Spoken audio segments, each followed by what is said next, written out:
مطابق فصل 13 از قانون مدنی، یکی از اقسام عقود معین عقد وکالت است. به تعریف ماده 656 وکالت عقدی است که به موجب آن یکی از طرفین طرف دیگر را برای انجام امری نایب خود می نماید.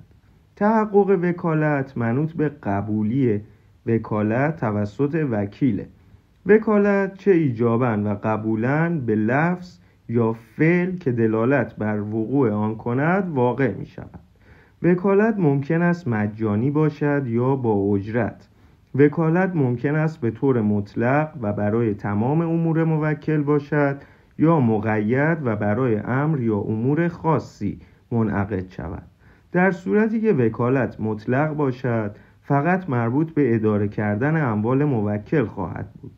وکالت باید در امری داده شود که خود موکل بتواند آن را به جای آورد. وکیل هم باید کسی باشد که برای انجام آن امر اهلیت قانونی داشته باشد.